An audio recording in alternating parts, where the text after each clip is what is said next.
ये आकाशवाणी रायपुर है। छत्तीसगढ़ी समाचार बुलेटिन के संग संध्या तिवारी के जय जोहार। अब सुनो आज के प्रमुख समाचार। प्रधानमंत्री नरेंद्र मोदी हा पश्चिम एशिया क्षेत्र में शांति बहाली बर संवाद और कूटनीति के समर्थन करे है। छत्तीसगढ़ में काली ले पहली खेलो इंडिया ट्राइबल गेम शुरू हुई। एक शुभारंभ रायपुर में केंद्रीय युवा कार्यक्रम और खेल मंत्री डॉक्टर मनसुख मांडविया हा करही और मुख्यमंत्री विष्णुदेव साय काली बलौदा बाजार में राखी के कार्यक्रम में दीनदयाल उपाध्याय भूमिहीन कृषि मजदूर कल्याण योजना के तहत राशि जारी करही। अब समाचार विस्तार ले। प्रधानमंत्री नरेंद्र मोदी हा पश्चिम एशिया क्षेत्र में शांति बहाली बर संवाद और कूटनीति के समर्थन करे है। राज्यसभा में आज पश्चिम एशिया में जारी संघर्ष ऊपर भारत के रुख स्पष्ट करत श्री मोदी हा कही कि भारत हा तनाव कमती करे और होमुर्ज जल डमरू मध्य फेर ले खोले के मुद्दा उठाइन है। प्रधानमंत्री कही कि पश्चिम एशिया में संघर्ष के बाद ले ओमन खाड़ी देश मन के नेता के संगे संग ईरान, इजराइल और अमेरिका के नेता मन ले घलो टेलीफोन में गोठ बात करत है। माओवादी मन के शीर्ष नेता मन ले एक पापा राव आज अपन 17 झीन संगी मन के संग बीजापुर पहुंच के पुलिस ला अपन हथियार सौंप दे है। बाद में पुलिस हा ओलाऊ ओखर साथी मन ला बीजापुर लेके जगदलपुर पर रवाना हो गए है। पापा राव काली जगदलपुर में पुलिस के बड़का अधिकारी मन के आगू औपचारिक रूप ले आत्मसमर्पण करही।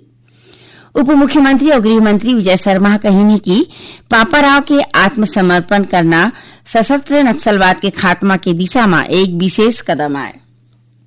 राष्ट्रीय मानवाधिकार आयोग NHRC रायपुर के एक ठीन प्राइवेट अस्पताल में सेप्टिक टैंक के सफाई के दौरान 3 सफाई कर्मचारी मन के मौत के मामला में रायपुर जिला मजिस्ट्रेट और बड़का पुलिस अधीक्षक ला नोटिस जारी करे है। ये मामला के स्वतः संज्ञान में लेवत NHRC 2 हफ्ता के भीतर रिपोर्ट पेश करे और जांच की मौजूदा स्थिति बताए बर कहे है।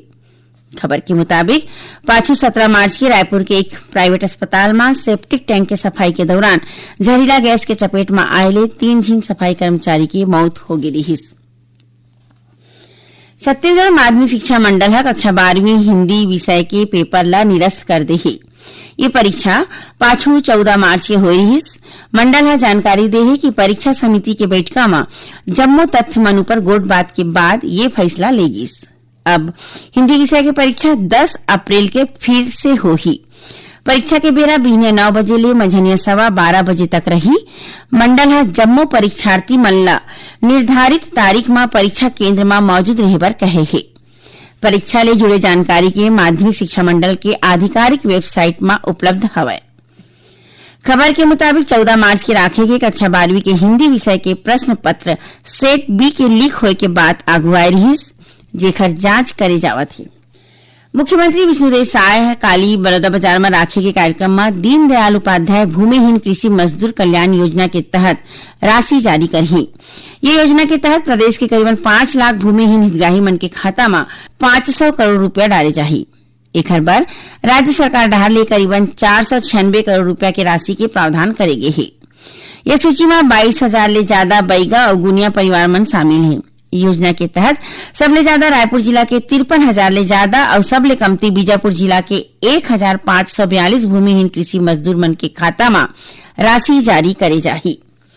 खबर के मुताबिक दीनदयाल उपाध्याय भूमिहीन कृषि मजदूर कल्याण योजना के तहत कृषि मजदूर मन ला हर बछर 10,000 रुपया के वित्तीय मदद उखर बैंक खाता में जमा करे जाथे। आज विश्व क्षय रोग दिवस हरय।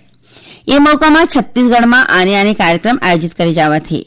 यही कड़ी में गौरेला, पेंड्रा, मरवाही जिला में कलेक्टर लीना कमलेश मंडावी 100 दिन के टीबी मुक्त भारत अभियान के तहत जिला स्तरीय कार्यक्रम के शुभारंभ करीन और ओमन लोगन मन ला भारत ला टीबी मुक्त बनाए के शपथ देवईन।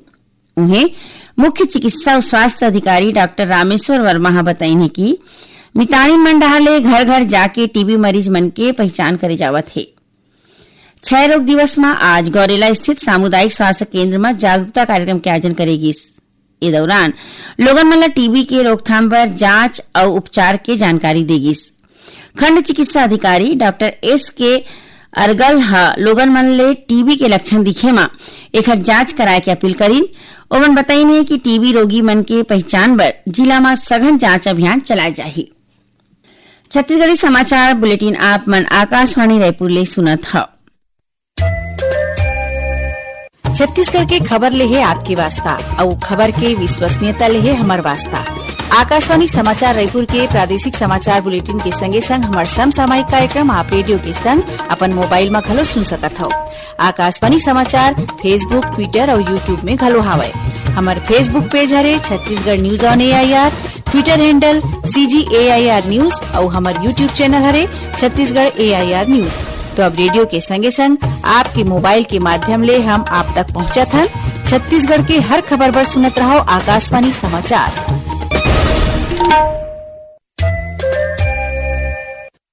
अब आगू बाढ़बो बाँचे समाचार कोती। छत्तीसगढ़ में काली ले पहली खेलो इंडिया ट्राइबल गेम्स शुरू होही। उप मुख्यमंत्री और खेल मंत्री अरुण साह आज रायपुर में पत्रकार मन ले गोड़ बात करत बताइने की ये प्रतियोगिता 3 अप्रैल तक चलही। एकर तहत कुल 7 खेल की स्पर्धा होही। एमा एथलेटिक्स, हॉकी, फुटबॉल, तीरंदाजी, कुश्ती, वेट लिफ्टिंग और स्विमिंग की स्पर्धा शामिल है। एकर संगे संग मलखंब और कबड्डी ला डेमो खेल के रूप में शामिल करे गे है। श्री साहा बताइने कि खेलो इंडिया ट्राइबल गेम्स के शुभारंभ काली रायपुर में राखे गए एक कार्यक्रम में केंद्रीय युवा कार्यक्रम और खेल मंत्री डॉक्टर मनसुख मांडविया करही। ये मौका में मुख्यमंत्री विष्णुदेव साय घलो मौजूद रही। खेलो इंडिया ट्राइबल गेम्स छत्तीसगढ़ के 3 शहर रायपुर, बस्तर और सरगुजा में आयोजित करे जाही। रायपुर में फुटबॉल, हॉकी, तीरंदाजी, स्विमिंग, वेट लिफ्टिंग और कबड्डी की प्रतियोगिता होही। उन्हें बस्तर में एथलेटिक्स और सरगुजा में कुश्ती के संग मलखंब की प्रतियोगिता राखे जाही। खेलो इंडिया ट्राइबल गेम्स में देश के करीबन 30 राज्य और केंद्र शासित प्रदेश के 3000 ले ज्यादा जनजाति खिलाड़ी और अधिकारी मन भाग लिही। ये आयोजन के उद्देश्य देश के आदिवासी क्षेत्र के युवा मन ला एक ऐसा राष्ट्रीय स्तर के मंच दिवाना है जी हां उखर खेल कौशल ला सही पहचान और मौका मिल सके। श्री साह कहिने कि खेलो इंडिया ट्राइबल गेम्स जनजाति समुदाय ले उभरत खिलाड़ी मन बर सुघर मंच साबित होही। उमन बताइने कि ये प्रतियोगिता में 106 स्वर्ण पदक दे जाही। एमा सबले ज्यादा एथलेटिक्स और सबले कमती तीरंदाजी में दे जाही। खेलो इंडिया ट्राइबल गेम्स में भाग लेबर आने राज्य के खिलाड़ी मन छत्तीसगढ़ पहुंचत हे। काली असम ले तैराकी के 10 खिलाड़ी और तमिलनाडु ले फुटबॉल के 17 खिलाड़ी के दल रायपुर पहुंची। खेल और युवा कल्याण विभाग और साई के अधिकारी मन हा स्वामी विवेकानंद विमानतल में खिलाड़ी मन के स्वागत करीन। यही बीच काली 25 मार्च के बिहनिया 9:15 ले खेलो इंडिया ट्राइबल गेम्स में प्रादेशिक समाचार एकांश रायपुर ढाले तैयार करेगे विशेष कार्यक्रम के प्रसारण करे जाही। ये कार्यक्रम ला छत्तीसगढ़ स्थित आकाशवाणी के जम्मू केंद्र AK संग्रह रिले करही। अंबिकापुर PG कॉलेज में राखे गए सरगुजा ओलंपिक के संभाग स्तरीय प्रतियोगिता काली सिरागे 3 दिन की प्रतियोगिता में सरगुजा संभाग के जम्मू जिला के 2000 ले ज्यादा प्रतिभागी मन भाग लीन। एकर तहत एथलेटिक्स, तीरंदाजी, कुश्ती, कराते और रस्साकसी समेत 12 खेल मन की प्रतियोगिता हुई। समापन समारोह में भारतीय फुटबॉल टीम के पूर्व कप्तान पद्मश्री और अर्जुन अवार्ड ले सम्मानित बाईचुंग भूटिया शामिल हुईन। ये मौका में ओमन कहिने की अवैया बेरा में छत्तीसगढ़ ले घलो खिलाड़ी मन ओलंपिक खेल में देश के नाम रोशन करही। ओमन खिलाड़ी मन के उत्साहवर्धन करत कहिने की छत्तीसगढ़ सरकार प्रदेश में खेल ला बढ़ावा देवत है। समापन समारोह ला कृषि मंत्री रामविचार नेताम, पर्यटन मंत्री राजेश अग्रवाल, खेल और युवा कल्याण विभाग के संचालक तनुजा सलाम घलो संबोधित करी। समारोह के दौरान जसपुर और बलरामपुर के महिला खिलाड़ी मन के बीच रस्सी खींच के मुकाबला हुई, जेमा जसपुर के टीम विजेता हुई। आखिर में प्रमुख समाचार एक बार फिर। प्रधानमंत्री नरेंद्र मोदी पश्चिम एशिया क्षेत्र में शांति बहाली बर संवाद और कूटनीति के समर्थन करे है। छत्तीसगढ़ में काली ले पहली खेलो इंडिया ट्राइबल गेम शुरू हुई।